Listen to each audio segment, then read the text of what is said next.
तो इस्लाम को खंगालने की कोशिश बहुत सारे लोगों ने की, बहुत सारे साइंटिस्ट ने की। उन्होंने कुरान के सीक्रेट्स को जानने की कोशिश की, कुरान के मिरेकल्स को जानने की कोशिश करी। उसी तरह काबा की हिस्ट्री जानने की कोशिश की, जमजम के पानी की हिस्ट्री, काबा में लगे ब्लैक स्टोन की हिस्ट्री भी जानने की कोशिश की। जी हाँ, आपने सही गेस करा। आज की हमारी वीडियो होने वाली है 8 साइंटिस्ट ने जब उस ब्लैक स्टोन के बारे में रिसर्च करा तो आप शॉक हो जाएंगे। ऐसा ये वीडियो कहता है।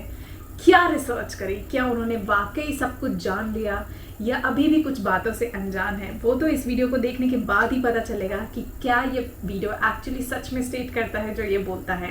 तो it says 8 scientist have research the black stone and were having shocking revelations. Let's see this.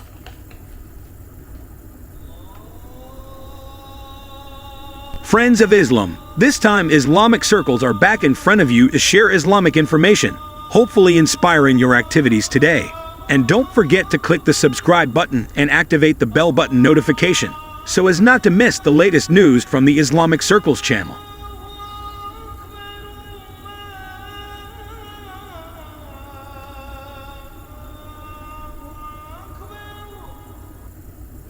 𝐄𝐦𝐚𝐢𝐥 is a sacred stone located in the eastern corner of the cube-shaped building known as the Kaaba. The stone has a long history and is an object of admiration for scholars around the world. The 𝐄𝐦𝐚𝐢𝐥 stone has also invited debate and speculation about its origins for centuries. Secular historians claim that the 𝐄𝐦𝐚𝐢𝐥 is a stone that fell from outer space. Meanwhile, many geologists around the world have tried to study the type and nature of this stone in an attempt to find out more about the scientific nature of 𝐄𝐦𝐚𝐢𝐥. Some of the world's leading researchers have also conducted in-depth studies to research the origin of the 𝐄𝐦𝐚𝐢𝐥 stone. Well, in this video, we will explore the scientific studies that researchers have conducted in search of answers about the mysterious origins of this stone, so that we can gain a deeper understanding of this phenomenon, as the 𝐄𝐦𝐚𝐢𝐥 stone continues to be a mystery to this day. Here's the video.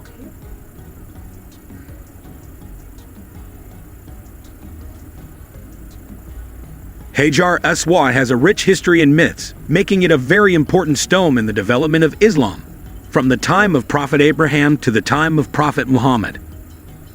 𝐄𝐦𝐚𝐢𝐥 is believed to be a stone from heaven that was brought by Prophet Adam when he descended to earth.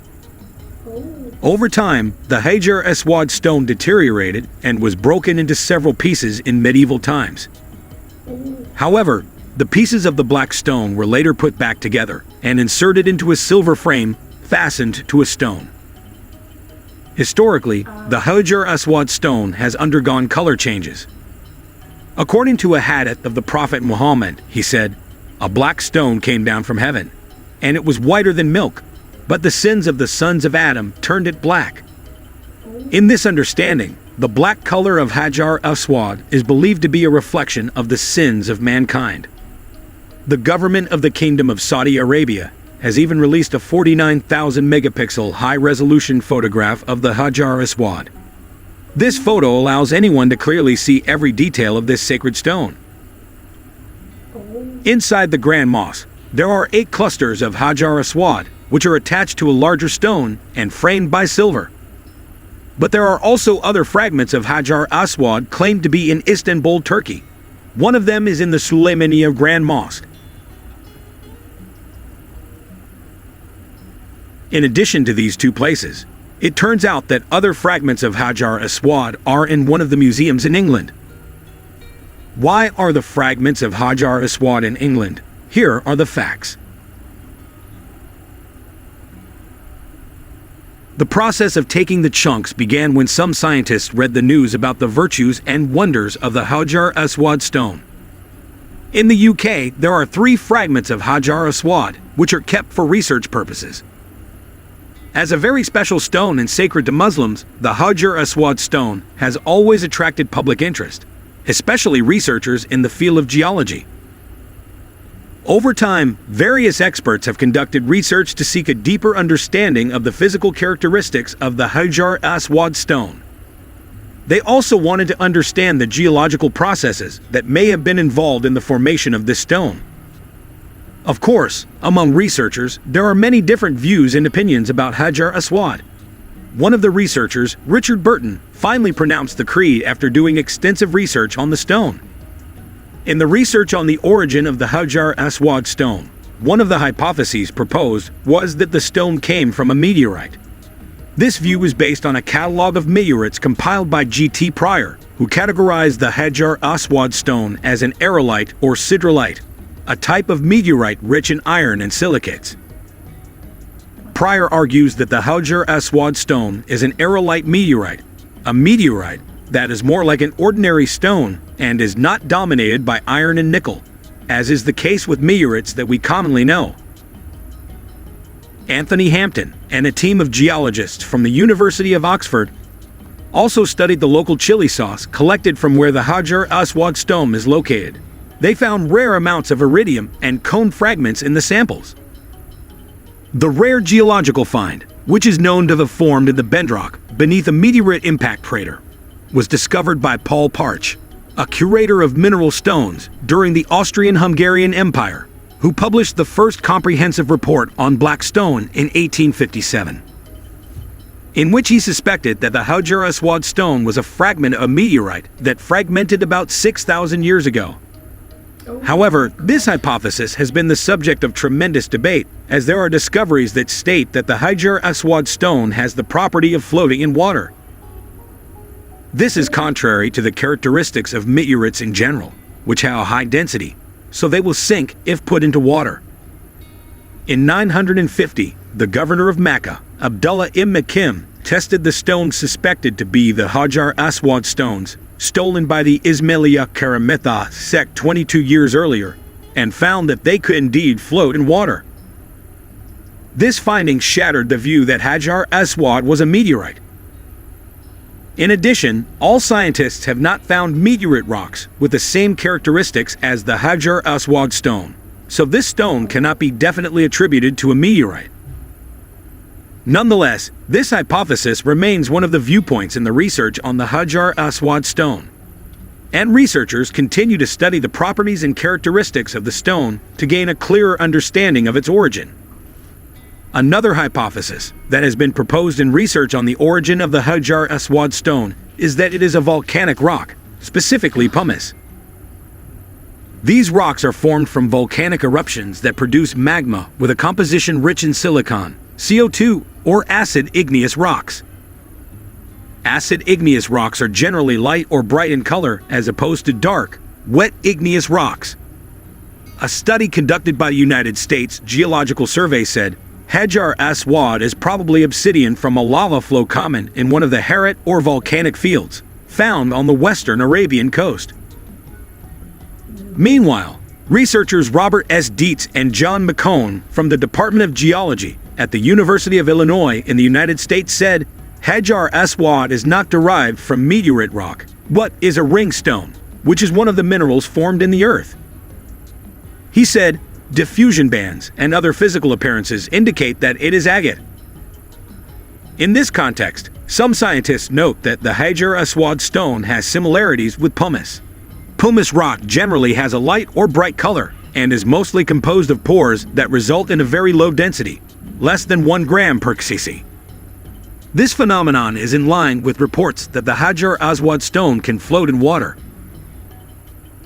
Pumice stones are generally formed in violent explosive eruptions with an eruption scale equal to or greater than 5 volts, one of the characteristics of which is to produce a caldera. Such volcanoes are common in Indonesia, so it is not surprising that pumice appeared in the 1883 Krakatau eruption or the 1815 Tambora eruption.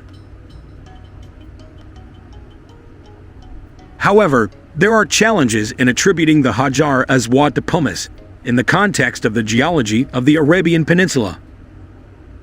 Volcanism in the area generally produces wet igneous rocks, not acidic igneous rocks that produce pumice. Volcanoes in the Arabian Peninsula fall under the category of basaltic volcanoes, which produce dilute basaltic magma and tend to form wide volcanoes with low conical peaks. In this context, it is difficult to find a connection between the Hajar Aswad stone and the volcanic rocks of the Arabian Peninsula. although calderas are found in some areas, such as Jebel Salma. These calderas were formed about 580 million years ago, and they are too old to have produced pumice. Thus, the possibility that the 𝐄𝐥 stone is a ring stone, or even a volcanic rock, becomes less supportive in this study. Volcanism in the Arabian Peninsula did not produce significant pumice, and there is no evidence to support the existence of explosive eruptions on a scale large enough to form pumice like the 𝐄𝐥 stone. Therefore, although the volcanic rock hypothesis has been proposed to link 𝐄𝐥 to pumice in the geological context of the Arabian Peninsula, it is still difficult to confirm. Further research is needed to better understand the origin and physical characteristics of this sacred stone. Some scientists say it is the oldest rock in the world, although it is not known exactly how old it is. In general, scientists can determine the age of rocks through carbonization and lead techniques for fossils, the age of the subsoil, and other related matters. But in fact, there is no parameter that can explain how old the 𝐄𝐥 stone is. Another fact is that no one has ever found a rock like the 𝐄𝐥 stone, so it can be concluded that this rock is not from the Earth, but also not a fragment of a meteor rock. This is because its density is very different from that of any other rock in the universe. In an effort to find a better answer about the origin of the 𝐄𝐥 stone, another hypothesis emerged, stating that this rock may be a type of impactite. Impactite is a rock formed by the collision of celestial bodies at very high speeds and with enormous energy. A Swedish geologist and paleontologist named Elisabeth Thomsen from the University of Copenhagen expressed her views on 𝐄𝐥. Thomsen emphatically stated that 𝐄𝐥 is not a meteorite, but an impactite. On the mainland of Saudi Arabia, the product of the impact, more commonly called impactite, can be found at the location of the Wobar meteor crater, about 550 kilometers southeast of the city of Riyadh. He explained, the Wobar structure, where rocks similar to 𝐄𝐥 are found, generally consists of white glass blocks containing silicon. Some parts even have blackish sheets. Thomsen's theory is quite interesting, as it matches the description in a hadith that describes 𝐄𝐥 as a stone whiter than milk. The impactite has a hollow structure, which can cause gas to be trapped inside the rock, allowing it to float in water. This is consistent with experiments showing the floating properties of the 𝐄𝐥 stone. However, upon further analysis, Thomsen's hypothesis was disproved by the finding that the Wobar structure was formed in 1704, just a few centuries ago. This is much younger than the mass construction of the Kaaba, which took place about 40 centuries ago. Therefore, it is difficult to associate 𝐄𝐥 with the Wobar structure. It can thus be concluded that the 𝐄𝐥 stone is neither a meteorite, nor a volcanic stone, nor an impactite. Although several studies have been conducted, the mystery of the origin of 𝐄𝐥 still remains an interesting topic of research. However, what is clear is that 𝐄𝐥 is a stone that has sacred value in Islam. Prophet Muhammad himself honored the stone by kissing it. This shows how important it is to respect the religious values represented by the 𝐄𝐥 stone. In the confusion and uncertainty of science, it is very important for Muslims to maintain the honor and privilege of the 𝐄𝐥 stone. 𝐄𝐥 remains a symbol of piety, purity, and obedience in the spiritual journey of Muslims. Hopefully, this video can be useful for all of us. Right so इससे हमें पता चलता है actually तो मतलब वो stone मुझे नहीं पता था बट वो काबा में ही एक कॉर्नर में वो ऑलरेडी फिक्स्ड है और उसके किनारे किनारे सिल्वर आउटलाइन कर दी गई है एंड उसकी भी बड़ी पूजते हैं यानी उससे भी लोग दुआएं लेते हैं उसको भी लोग उस पर भी लोग माथा टेकते हैं तो एक्चुअली कुछ और है इसके पीछे ये आप लोग डेफिनेटली मुझे हेल्प कर सकते हैं जानने में कि ऐसा क्यों करते हैं या कोई और दुआ पढ़ी जाती है वहाँ पे जिसे आप लोग मानते हैं कि वो पूरा होता है अगर किसी को भी पता है तो आप मुझे बता दीजिए बट जैसे हमने देखा कि साइंटिस्ट जो रिसर्च करना चाह रहे थे कि ये वॉल्केनिक रॉक है कुछ प्रॉपर्टीज इसकी मेटेराइट से मैच हुई हैं जैसे कि फ्लोट करना वाटर पे मगर फिर भी फाइनली ये पता नहीं चल पाया है कि वो पत्थर एक्चुअली आया कहाँ से, उस ब्लैक स्टोन का राज एक राज ही है। तो ऐसा कभी कभी होता है कि साइंटिस्ट, आई एम श्योर हर चीज़ नहीं पता लगा सकते हैं, कुछ चीज़ें अभी भी इस दुनिया में मिस्ट्री हैं और वहाँ तक पहुँचना मुमकिन ही नहीं नामुमकिन है। और इसीलिए शायद जो हमारा बिलीफ है, हमारे रिलीजन है, वहाँ पे पिक्चर में आ जाते हैं, क्योंकि जिनके बारे में कोई पता नहीं कर पाया और आज तक वो एक मिस्ट्री है और उनको जानना इम्पॉसिबल हो चुका है। सो आई थिंक ये वीडियो देख के वो क्लियर हो गई हैं चीज़ें दैट अभी तक, और इतने सारे साइंटिस्ट आए, इतनी सारी गवर्नमेंट्स आई, मगर कोई भी उसको पता नहीं कर पाया। एंड फाइनली वो हमने इमेज देखी, जिस तरीके से वो हाई रेजोल्यूशन की इमेज थी, 46,000 मेगापिक्सल की image. It was such beautiful to watch this. और इस तरीके की इंफॉर्मेटिव वीडियो मैंने पहली बार देखी है। मुझे पता चला कि ऐसा भी कुछ है काबा में, ये मुझे नहीं पता था अभी तक। लेकिन मुझे बस ये जानना है कि उस ब्लैक स्टोन में आप लोग ऐसी कोई दुआ पढ़ते हैं, ये ऐसा क्या होता है जिसे, क्योंकि मैंने देखा है लोग अक्सर आके वहाँ माथा टेकते हैं, तो आई एम श्योर उसे पूजते हैं, उसकी पूजा होती है। लेकिन क्या कोई और दुआ, कोई और मान्यता भी है जो हज के दौरान करी जाती है, जब आप काबा के चक्कर काट रहे होते हैं तब लोग उस पर आके अपना माथा लगाते हैं? ऐसा क्यों होता है? मुझे प्लीज़ इसमें हेल्प कर दीजिएगा। बहुत मज़ेदार वीडियो थी, बहुत मज़ा आया देख के, काफ़ी इन्फॉर्मेटिव भी थी। उम्मीद करती हूँ जितना मुझे मज़ा आया उतना आपको भी मज़ा आया होगा। मैं मिलती हूँ आपसे अगली इंटरेस्टिंग वीडियो के साथ, तब तक के लिए जय हिंद, नमस्ते, सत श्री अकाल, बाय बाय।